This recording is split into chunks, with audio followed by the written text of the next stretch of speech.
Be advised, the opinions and views of the hosts and guests do not reflect those of the station.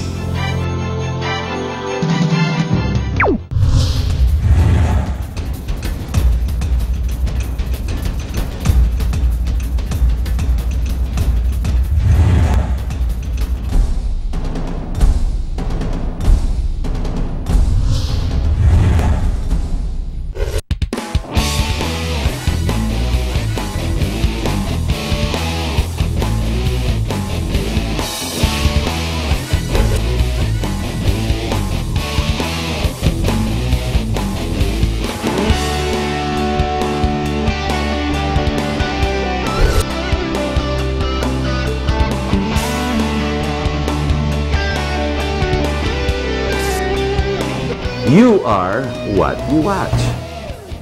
Hello, my name is Harry Tumbuatco and welcome to our program.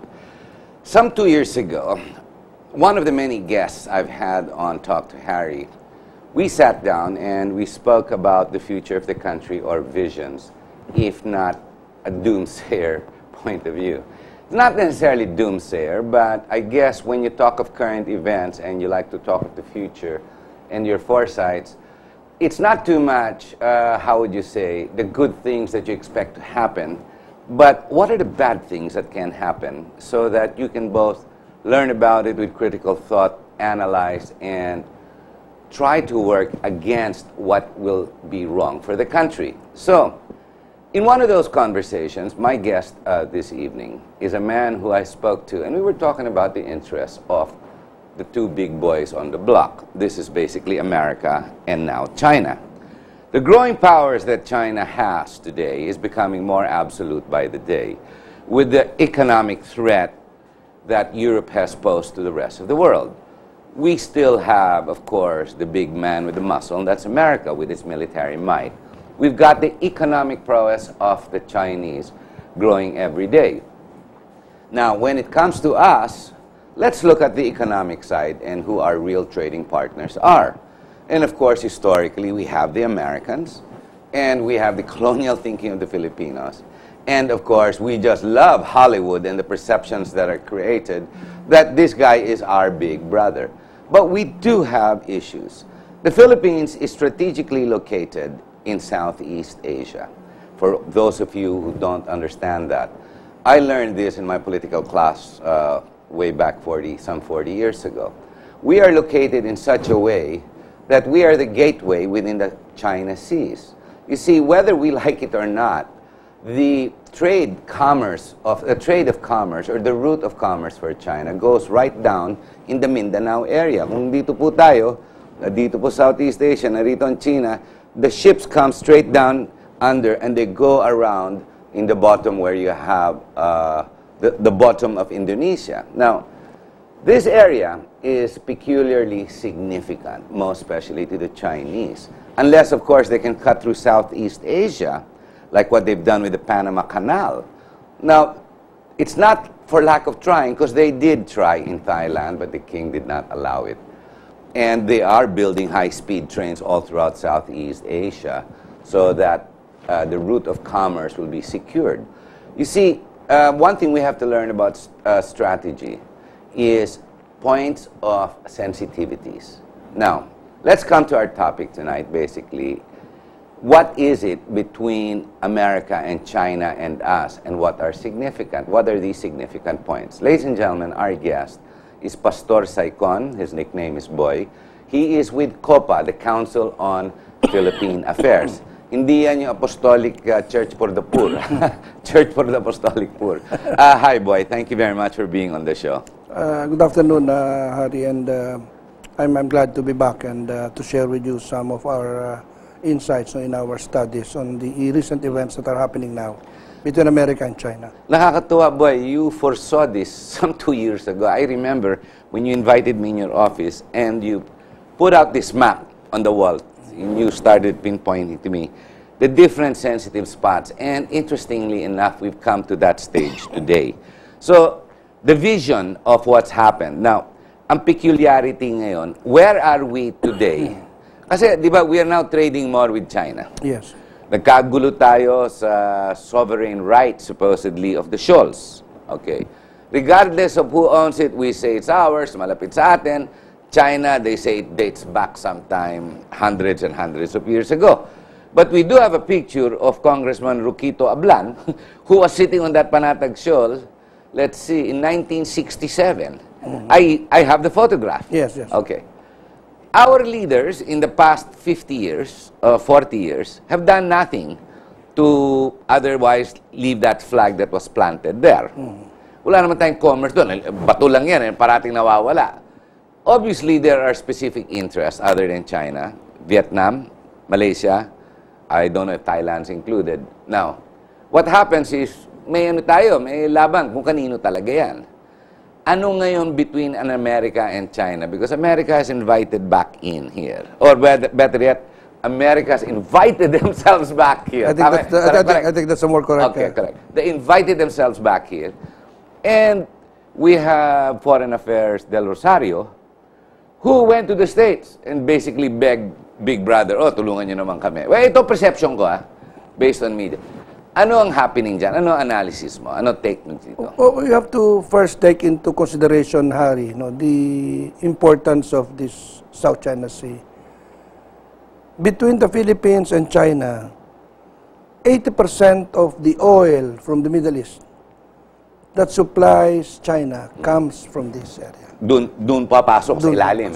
From Indonesia sa ilalim, papasok. Tabi ng Borneo, Palawan. Aakit yan, pataas. Okay, now, with this now, and the curtailment of the volume of oil that's coming in, you remember, Libyan oil was reduced because now America controls the marketing of Libyan oil. The Iraqi oil is now controlled by the Americans. Yes, the Iraqi. Now. Iran, they're giving them only until October to stop 30%. They're the biggest, 30% of their oil comes from Iran. Correct. Now, there was a reduction. So, from the source, the Americans controls it. And this is studied very well by China. Plus, there is now a threat to control the sea lanes of the South China Sea where their oil passes. Okay, now, this to China is danger signs of there is an effort to the Philippines allowing America to flex its muscle in the South China Sea. Now, they just met recently in Cambodia. Hillary Clinton went there. We were not part of the meeting. But in the end, just this weekend. Yes, sir. And they came up with no common wording, thought, copy that they issued out. There was no commonality of any position. Are you saying we allowed America to come back in? Or America invited themselves back in? No, because, okay. Well, which is which? Ano yung tama na No, statement? historically muna, let us explain to our people that under the Mutual Defense Treaty, America usually goes on a visitation under the mutual, but are limited to the Pacific side. That's So, why all east our side, yes, all our Cagayan, pababa ng Aurora. hanggang doon sa Dingalan Bay, right side, Nueva right Ecija. side. So all the balikatan were concentrated purely on the Pacific side. But in the early 90s, they asked for an amendment to the Mutual Defense Treaty, which we did, and that's why the Visiting Force Agreement was passed into law. Though America does not have to do that, in their congressional powers to do, it's just an executive agreement. Iba dito, executive sa atin No. legislation? yun? US side is executive, Ours is legislative. Oh, sige. Okay. So we opened it up. And further amendments to the VFA is the Mutual Logistical Servicing Agreement. Okay. Doon na ngayon nabuksan, and we opened up the ability of America on an unlimited access, where from the Pacific, they can now enter the South China Sea. The West now. Okay, the West. So if you now notice lately, all the Balikatan exercise, joint exercise with the US, is not anymore in the Pacific side. But Sa West. Pero doon kasi yung area of contention with China yung nakakatuwa dyan. But the contention in China, I think, could have been prevented, if we just followed what President Ramos did in the past. President Ramos, in his term, did some persuasive diplomatic effort, no? And made efforts, no, to make the disputed area as a joint development, joint caretakership, no?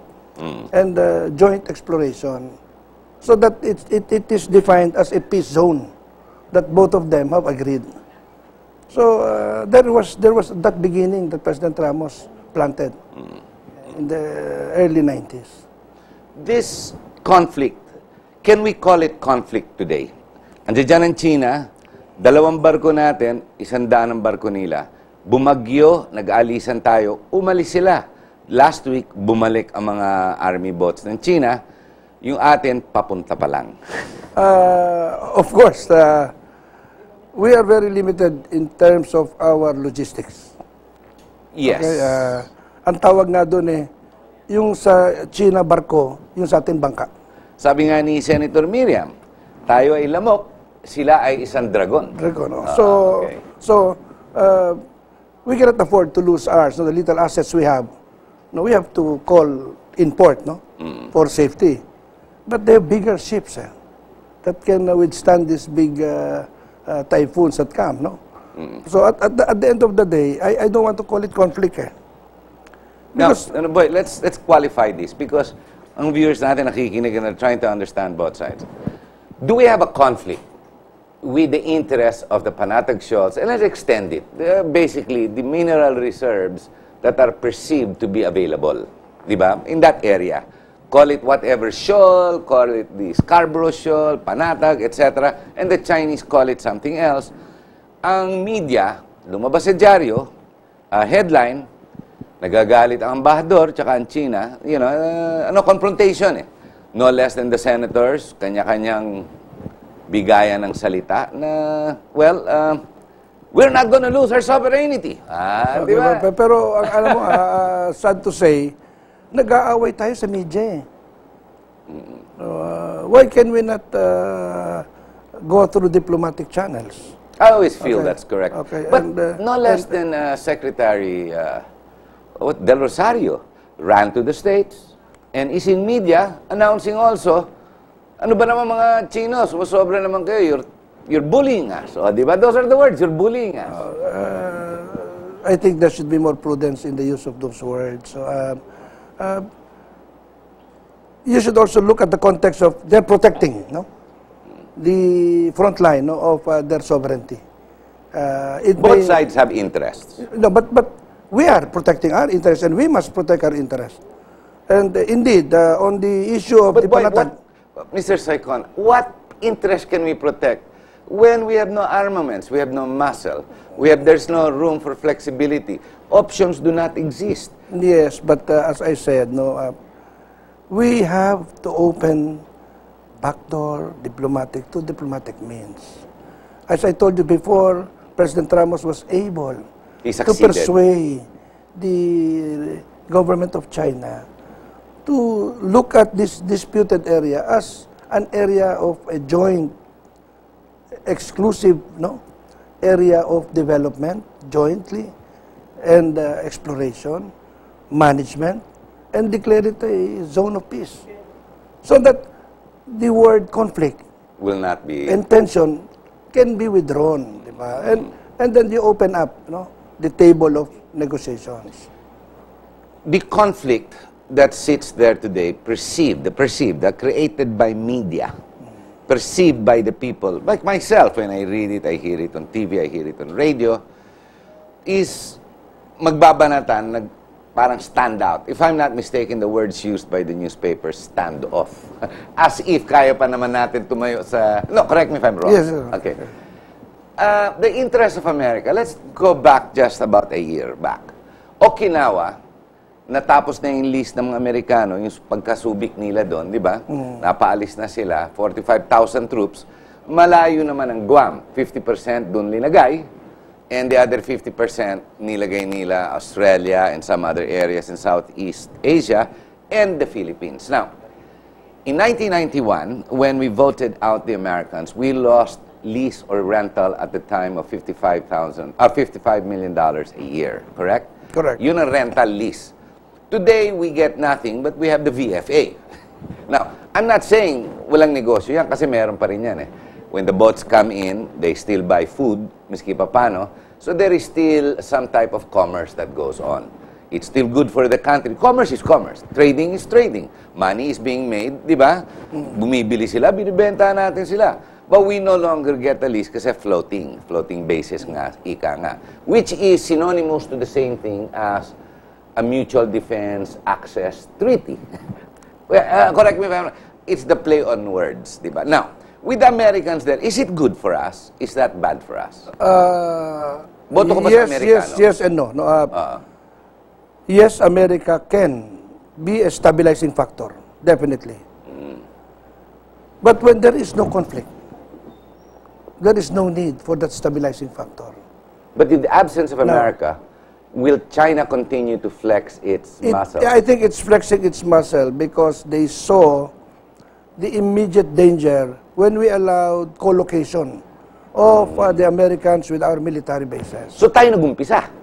That's what you're saying. Kasi nga, nag-umpisa yan right after, sabi ko, the enactment of the Visiting Forces Agreement. It's a long gestation period eh.